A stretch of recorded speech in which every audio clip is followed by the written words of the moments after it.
프링글스 하면 코수염이 난 캐릭터가 그려진 원통형 캔의 제품 패키지가 먼저 떠오르는데요. 누구나 알고 있는 세계적인 감자칩 브랜드 프링글스. 그런데 이 프링글스가 감자칩이 아니라는 사실 알고 계셨나요? 1956년 시중에 판매되던 봉지 감자칩들은 부서지기 쉽다는 문제가 있었고, 이러한 문제를 개선하기 위해 프록터앤드갬블에서 깨지지 않고 맛과 모양이 균일한 감자칩을 개발하기로 결심합니다.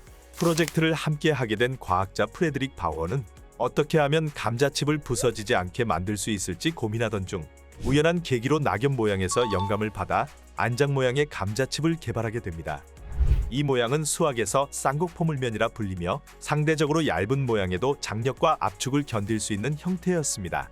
일반적으로 건물에 많이 사용되는 이러한 형태를 감자로 만들기는 어려웠기에 프레드릭은 감자가루와 전분가루를 섞은 반죽을 만들어 새로운 형태의 감자칩을 제작했습니다.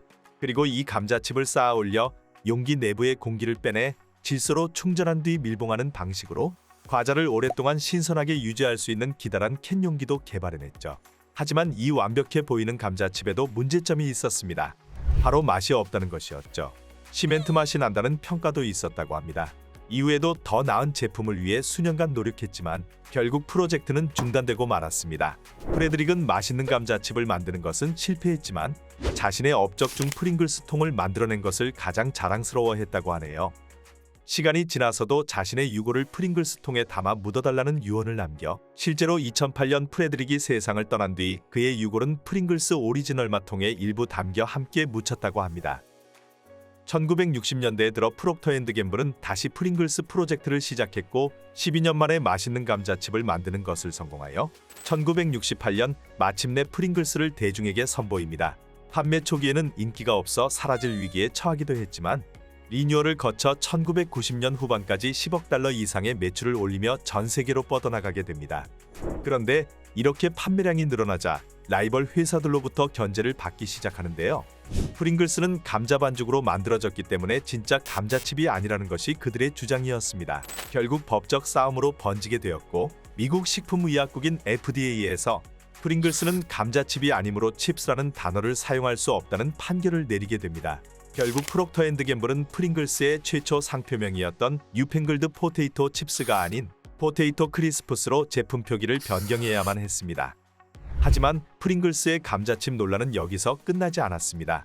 2008년에는 영국 국세청으로부터 100만 파운드의 감자칩 과징금을 징수하라는 명령을 받게 되는데요. 영국은 특별히 감자칩이 부가세가 높은 항목으로 지정되어 있는데 프링글스는 이전에 있었던 판결로 인해 감자칩으로 분류되지 않아 세금을 피하고 있었던 것이었죠. 하지만 감자를 주 원료로 해서 만들어졌기 때문에 감자칩 세금을 내야 한다는 것이 영국 국세청의 주장이었습니다. 이 때문에 영국 국세청과 프록터앤드갬블은 프링글스가 감자칩인지 아닌지를 놓고 소송을 벌이게 됩니다. 프링글스는 소송으로 인해 스스로 감자칩이 아니라고 인정해야만 하는 아이러니한 상황이 되었죠. 처음에는 법원에서 프링글스의 손을 들어주면서 부가세를 면제받습니다. 하지만 영국 측의 항소로 인해 프링글스에 함유된 감자 성분의 양이 충분하다며 다른 감자칩과 마찬가지로 17.5%의 세금을 징수해야 한다는 판결이 내려져 결국은 감자칩 세금을 내게 되었다고 하네요. 이렇게 여러 법적 공방에 휘말리기도 했지만 현재는 세계적인 브랜드로 자리 잡은 프링글스.